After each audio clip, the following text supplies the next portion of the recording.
It's raining quite heavily and has been for a while, so we are filling up our shower thingy with the rainwater because we've already filled all our external bladder tanks with rainwater, so... Yeah, and the tank is full again. Yeah, so we gotta use it! Yep, use it or lose it.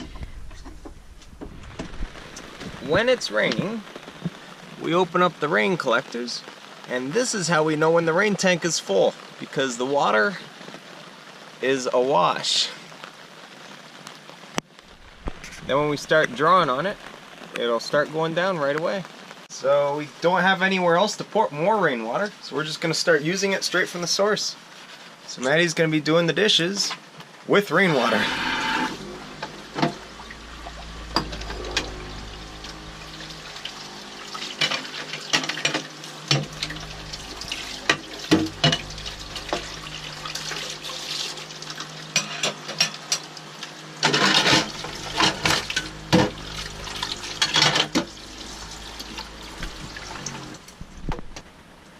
Alright, so I don't have water running all the time constantly. I just soap up a few things.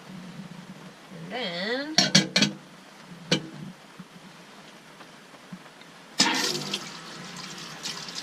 I can rinse them all at once.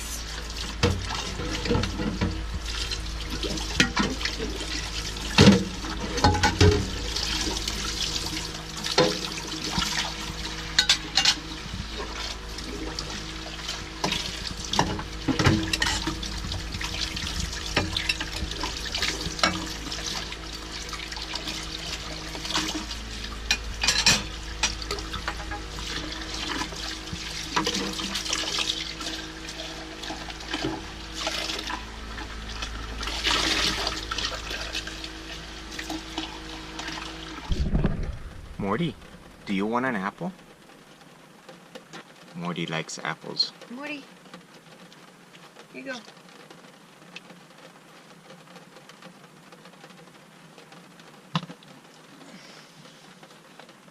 Morty really likes apples.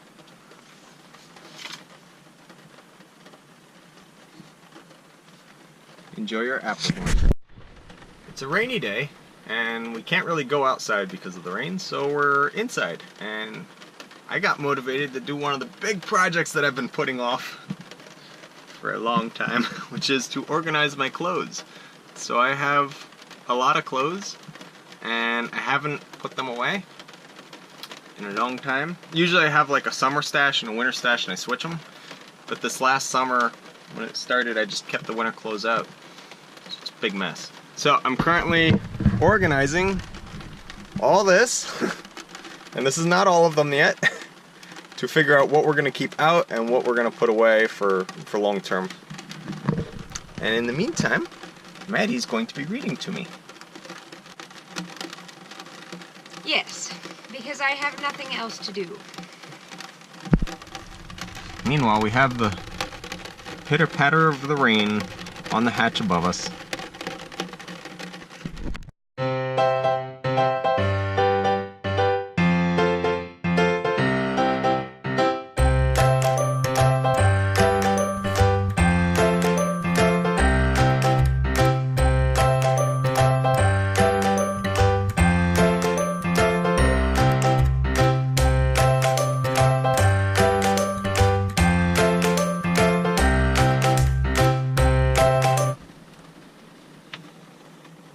As you can see, I have too many clothes. Way too many. So it's time to organize them, put them away, and go from there. Maybe get rid of... Set aside the ones that you don't want to keep for Yeah. donations. Indeed. Yep. So we got a lot here.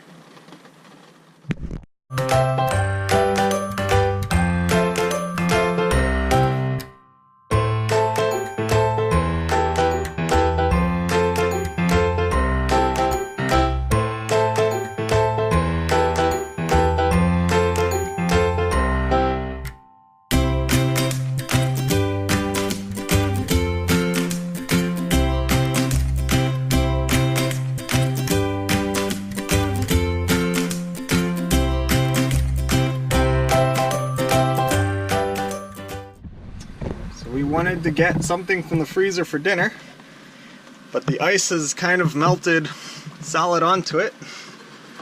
So using this key we have to open up our tanks, I very carefully chipped, because if you accidentally nick the metal plate that runs around it, whole thing dies. So I've chipped out the ice. Now we are slowly pulling something from its contents. And whatever it is will be dinner. Chicken! It's like we're having chicken. We are going into town via bicycle to run some errands.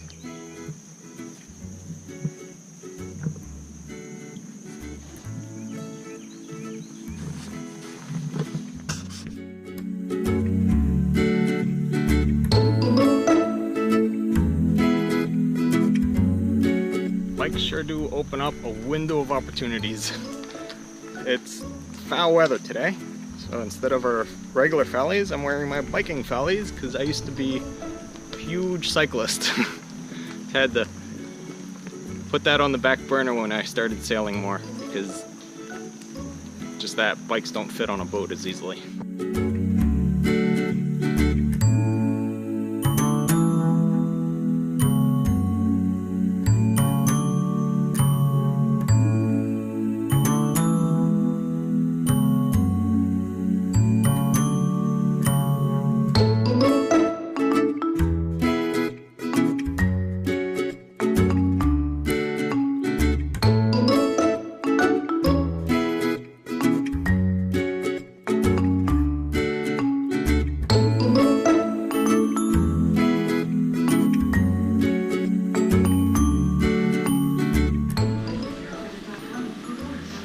I'm gonna dye my hair again, and this time I'm gonna go more natural, but I need dark for down here and red for up here. So I've got the red, now I need to get the dark. Let's do this one.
Hey, we just did that. It was a bike ride, and now we're back. And here's the boat, and there's the boat. And we're going to that boat in this boat.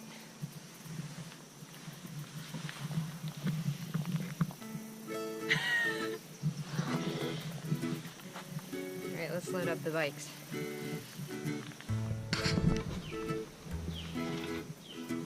Spoiler alert, the mainsail did not come in today.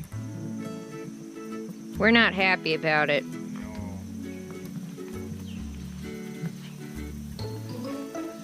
And we've had no update either about it. They just aren't responding to our emails. Yeah, we caught them off.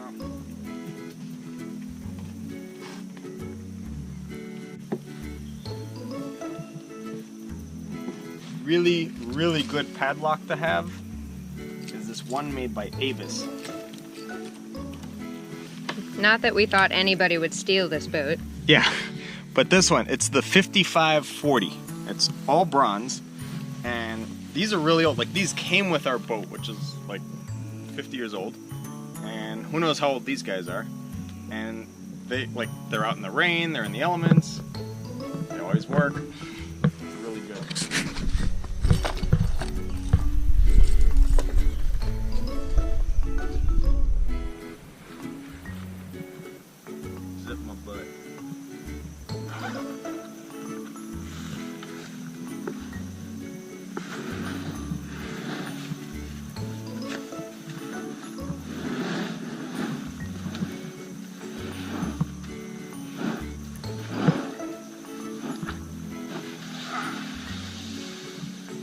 Nice. Grace, as always. Almost. To start off, I want to clarify that we did not set out to be green hippies. We just ended up that way. Yes, we did. We're going to talk about being self-sufficient and green, as the saying goes. So today we've been showing you our uses of rainwater and rainwater collection and biking, which is huge. Yeah, we are ways that we stay self-sufficient. One, the motor in the sailboat is electric, so we don't really rely on it. And then there's not much to fail, so it tends to work. And then another huge thing about being self-sufficient is we vehemently and stubbornly stick with hard dinghies, and we row them. Yes. Because outboards fail, and inflatables get holes and start leaking. And outboards are a waste. Yeah. I mean, it's just a waste of fuel, and yeah, then you need to buy fuel, and then you have oil to maintain, and all these issues, where oars are there and they work. Good old-fashioned oars. It'll take you a few more minutes, and yeah, it's worth it for us. Yeah. The other really big thing we do is solar.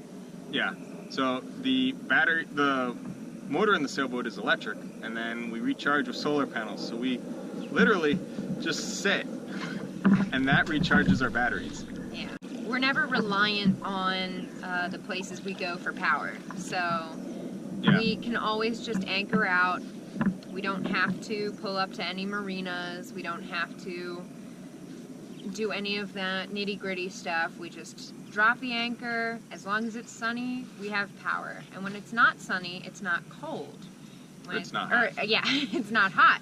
When it's not hot, we don't necessarily need the fridge to be on. The fridge is our main power draw. Like, that's honestly the source of all our electrical headaches is, can we run the fridge today? And the answer is usually yes. Sometimes we can't.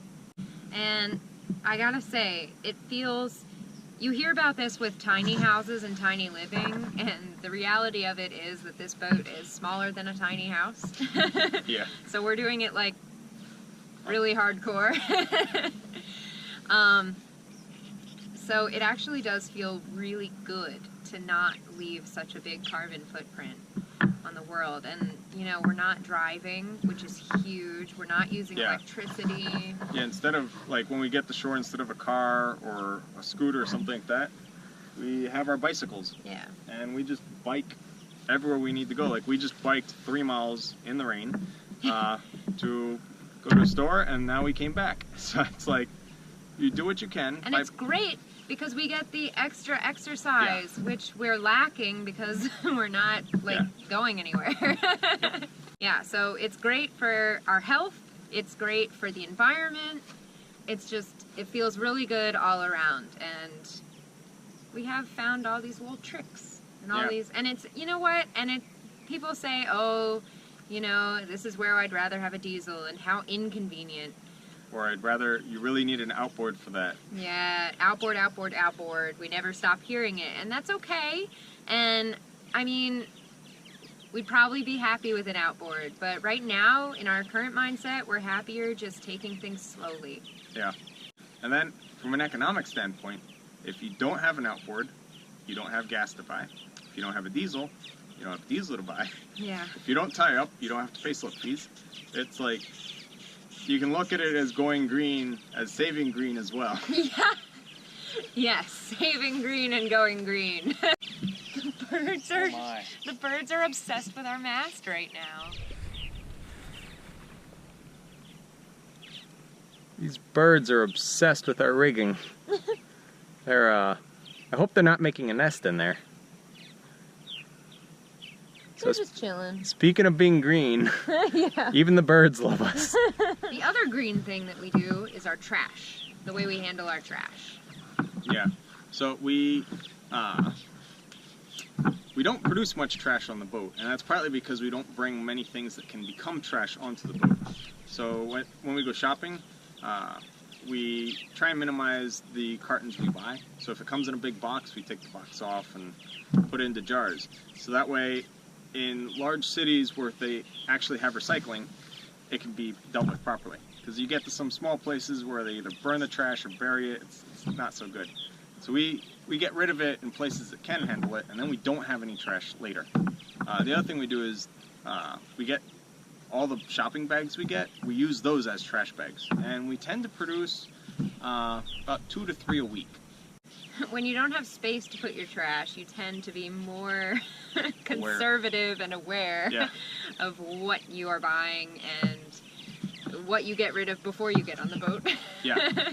Another really important thing, everything you use on the boat is going to flush out into the water you're floating in. So you want to make sure that the soaps you use are biodegradable. Oh yeah, big time. Yeah. So for a dish soap we use Dawn, and for body wash and shampoo we use biodegradable ones. And if you're not sure if it's biodegradable or not, when you take a shower and you look at the water around you, if you see bubbles going off forever, it's not biodegradable. Biodegradable soaps, they'll bubble a little bit while you're using them and then kind of go flat shortly after. What else do we do that's green? Oh, sailing. We sail. Oh yeah. A huge thing that really doesn't take any resources is we sail. Sailing in and of itself is a very green activity. Yeah, so getting from here to there, we simply ride the pressure differentials and the currents. That's it. It's the same thing that blows the leaves across the ground. It goes hand in hand with the electric motor. The fact that we have the electric motor makes it so that we have to sail. Yeah, so that probably should have been what we started with. Next time on Sailing Wisdom, as we continue to wait for our sail to arrive, we do laundry on board, and we add some finishing touches to the dinghy rack. Thanks so much for watching, and if you want to become a sailing buddy, you can click the link down below to our Patreon account. Don't forget to like this video and subscribe to our channel, and when you click subscribe, make sure you click on the little bell in the annotation. That way you get notifications as soon as our next video is uploaded. Thanks so much!